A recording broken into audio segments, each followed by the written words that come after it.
the CEO of Rock Solid Fitness and a licensed physical therapist assistant. And today I'm super excited to be sharing Dr. Michael Hadley of Non-Surgical Orthopedics with you. He's here to share with us the common problem of Sacroiliac Dysfunction, or known as SI Dysfunction, and maybe what we can do about it, and give us an education and teach us where it comes from. So Dr. Hadley, thank you so much for being here today. That's a pleasure. Such a common issue we see, so tell us about it. Well, the number one cause of back issues in my office is sacroiliac pain.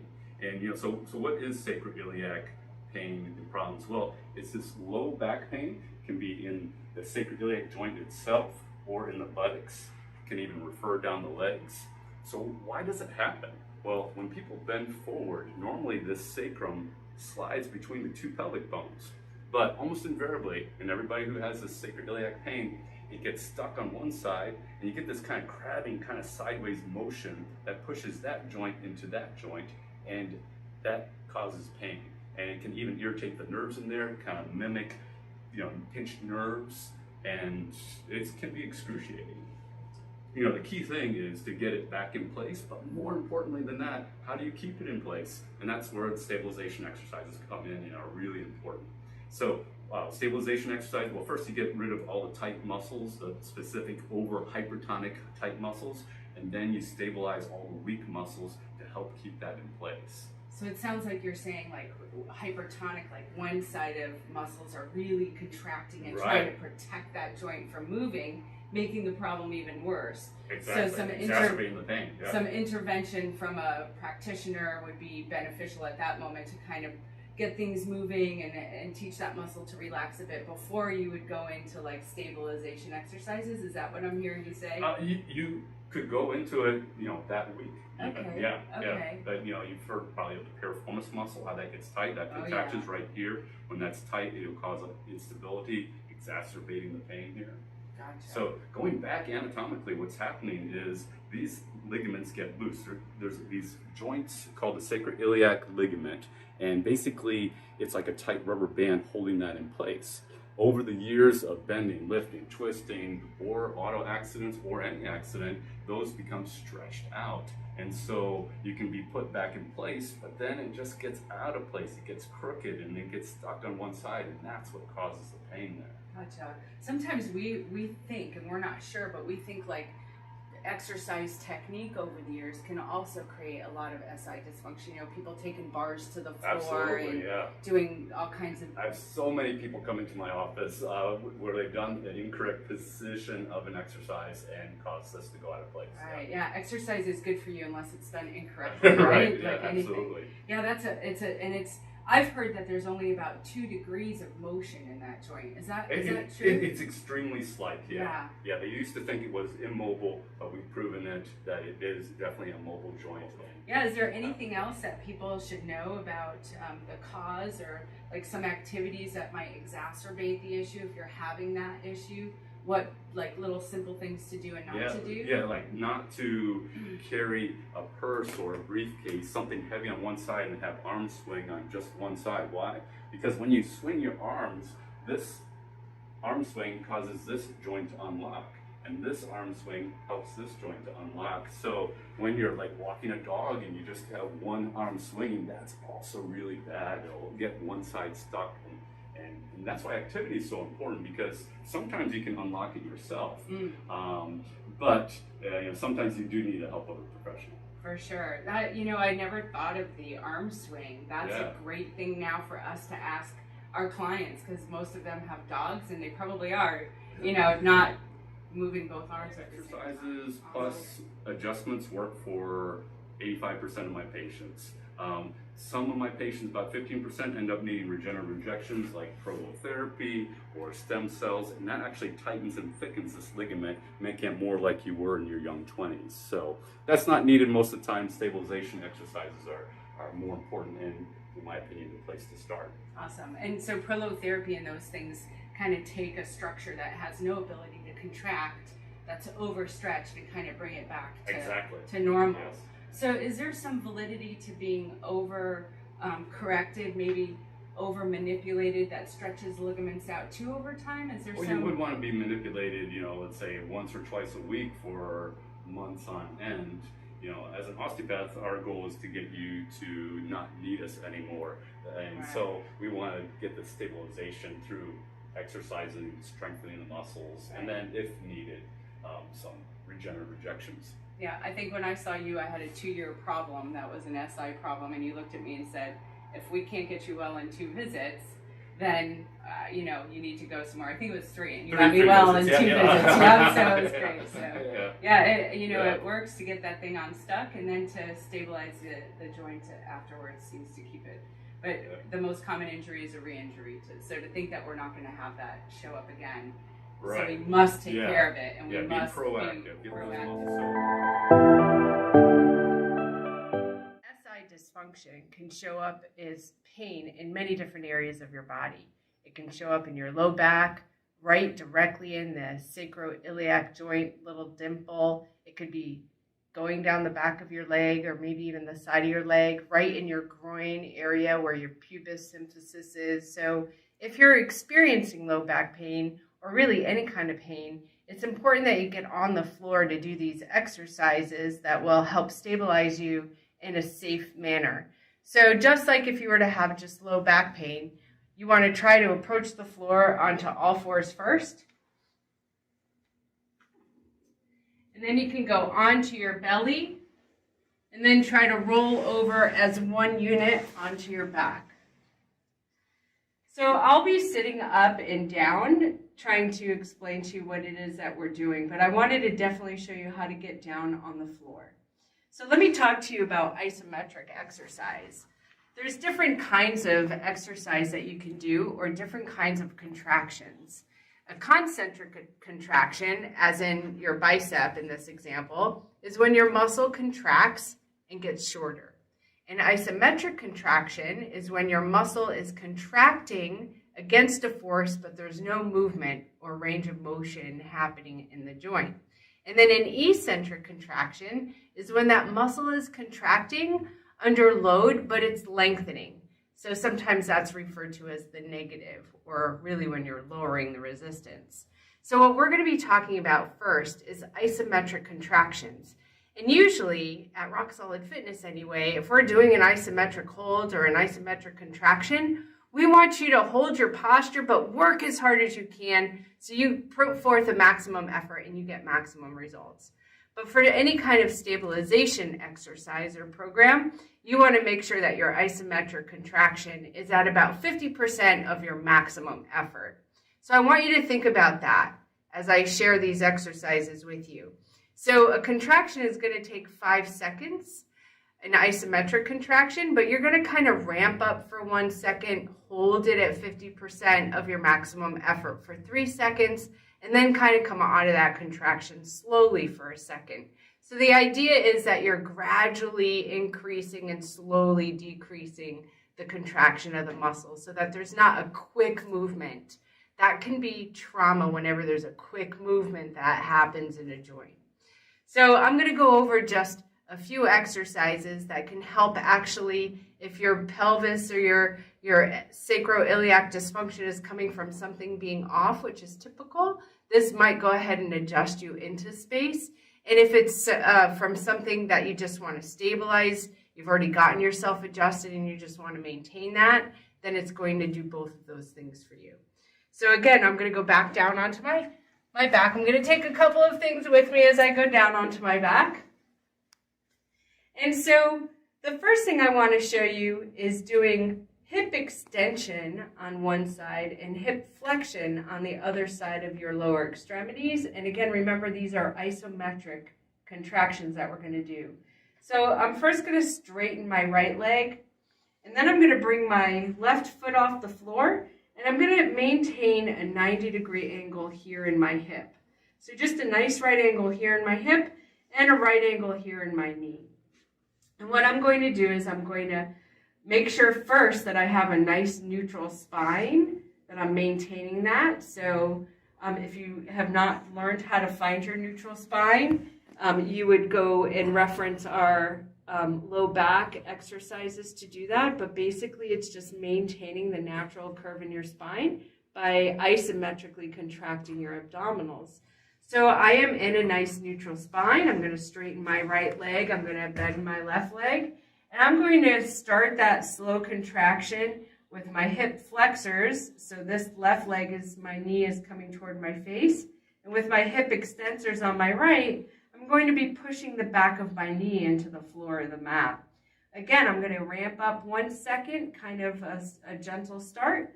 I'm going to give it 50% of my maximum effort for 3 seconds, and then I'm going to start to decrease that contraction again for 1 second.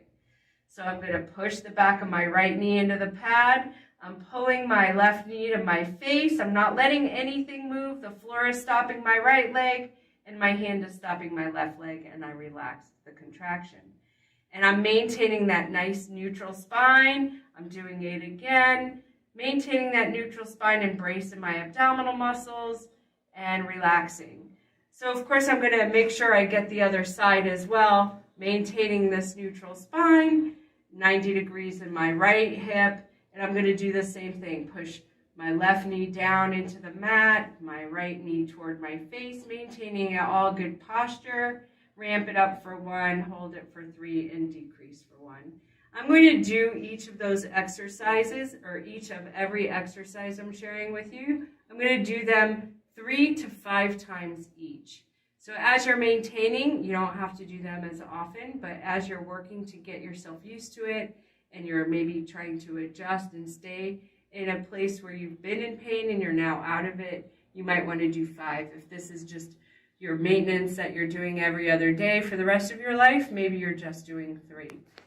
So we did hip extension and hip flexion. The next thing we're going to do is called hip abduction. I already preset a belt here.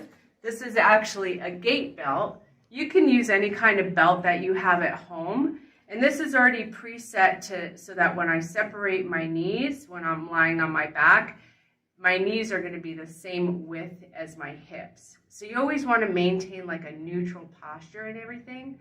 So you can use a belt that you have that maybe has, loops on it, little holes, and you can just fasten it. You could use a towel to put inside the belt so that it doesn't dig into your thighs if that's uncomfortable. This is a really wide belt, so it's not uncomfortable for me. And you're just going to place it on your feet and bring it up above your knees. I'm moving around here like I'm not in pain because I am not in pain, but if you are in pain, you're going to have to make sure that you're not getting yourself in a position that's increasing your pain. So you might want to do it 1 leg at a time, so 1 leg is always supported, or you might even want to sit up, put it around your feet, and then once you're down, lift 1 leg up and adjust it above your knee. So, but I'm not in pain, so I'm moving around and adjusting all these things pretty easily. You could also just not have the belt fastened, and then when you get down, you can fasten the belt and then tighten it up so that your knees are just hip width apart. And that's always the goal, is to make sure you're in a nice neutral posture while you're doing these isometric contractions. So we did hip flexion and extension. We're now going to move into hip abduction, which is when you're pushing your knees away from each other. I want to make sure that, again, I'm in a nice neutral spine here and that I'm in good posture. I don't want to extend my legs out too far. That's going to increase the potential of my back arching. And I don't want to pull my feet too far in. That's going to kind of increase the potential of me flattening my spine. So just a nice kind of almost right degree angle at the knees should get you in a good spot. Same thing here. I'm going to ramp up for 1 second into an isometric contraction. I'm going to push against the belt for a good 3 seconds at 50% of my maximum effort, and then I'm going to ease off. And I'm maintaining this nice neutral spine as I push gently against the belt, hold it there for 3 seconds, and then come away from it. So that is hip abduction. So now I'll share with you hip adduction or adduction. that's again where you're going to make sure that your knees are just hip width apart when you're doing this exercise. So we have a bolster here that does that exact position for me.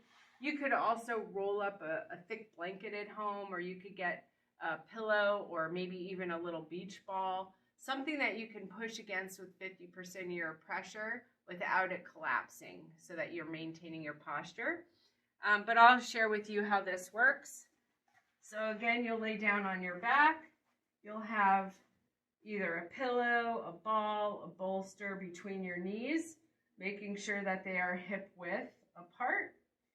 And your back is, your spine is in neutral, and you're maintaining that with a good abdominal contraction. And now I'm ramping up for 1 second, squeezing at 50% of my maximum effort for 3 seconds, and then easing off for a second. And so remember, we're going to do 5 of each of these exercises, and we're going to do them all 5 in a row. And sometimes you'll hear an audible click. You might feel something kind of pop into place when you're doing these. That's a really great thing. It means that you were slightly out of adjustment, and then you were able to pull yourself back into where you needed to be with just your own muscle energy. If you're someone who knows they have muscular tightness, SI dysfunction, like we talked about, is typically from a muscle tightness or some kind of tightness happening on one side of your pelvis. If you know that to be true for you and you are stretching, be sure to stretch before doing these exercises. It will just offer a better opportunity for you to have a natural adjustment if one will take place. So those are like the basic kind of isometric and stabilization exercises you would do for your sacroiliac joint on your back. I'm going to go ahead and show you some that you can do on your stomach as well. You'll probably be familiar with some of these. One of them is just called Superman's or Superwoman's, depending on your gender. That's when you would put both of your arms up over your head and both of your legs are straight. And you would just simply lift up for a nice 1 second, hold it there for a good 3 seconds, and then down for 1 second. Notice I'm not doing a big hyper extension or a big Superman or Superwoman. I don't want to add too much pressure to that joint when it's unstable. So this is just to bring it to like a neutral position and hold it and stabilize it there. If you're feeling great and you've been doing these exercises for a long time, you can challenge your range of motion and increase it as you go. But it's just up for 1, hold for 3, and then down for 1. And you want to think about clearing your thighs and your upper arms when you do that. You can also do opposite arm and leg. This requires a little bit more of a skill, and also to make sure that you're not, collapsing your spine or arching it too much. So what that would look like is you're going to lift one arm and opposite leg up. You can hold that, bring it down, touch, and then right back up with the other side. And you want to try not to roll or rock when you're doing that. We're really trying to stabilize that pelvic area there. So that's also a good exercise to do.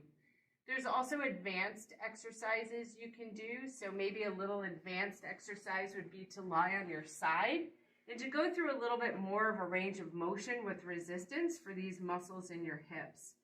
So I have some TheraBand here. I'm not a huge fan of TheraBand because when your muscle is at its weakest part of a contraction, the band often is giving the most resistance. So from that aspect, I'm not a huge fan. But for stabilization exercises, I think they work really well. So you can buy TheraBand on Amazon, or you can get it at a local store that has rehabilitation equipment. Sometimes you can find these even in some off like TJ Maxx or Overstock or stuff, stores like that. These actually tell you what kind of resistance you're getting. This is light, it says. This is medium, this is extra light, and this is heavy. So there's progression even within the bands. You could start with the extra light one. This is going to act just like that belt. We're going to put it around our knees here. And of course, you're going to want to get in a good position. We call this the clamshell kind of exercise. You can see I'm trying to keep my feet in line with my hips, in line with my shoulders. And then I'm just bending my hips and my knees at about 90 degrees here. And so the clamshell exercise is also hip abduction, but there's rotation involved with that as well. So I'm just going to kind of push against this, and I'm going to do the same thing. I'm going to hold it for about 3 seconds, and I'm going to bring it down. And my goal here is to try and keep everything in good alignment and make only my hip muscle do the work or have any movement while the rest of me is stabilizing and really just holding on to things. So I'm doing a small motion because when a muscle is stabilizing, it's doing a very short contraction. And of course, I would want to go and onto the other side and make sure I exercise that muscle group as well. So that's what that would look like. Get myself back in alignment, nice tight muscles in my pelvis and my abdomen, and I'm going to do that again.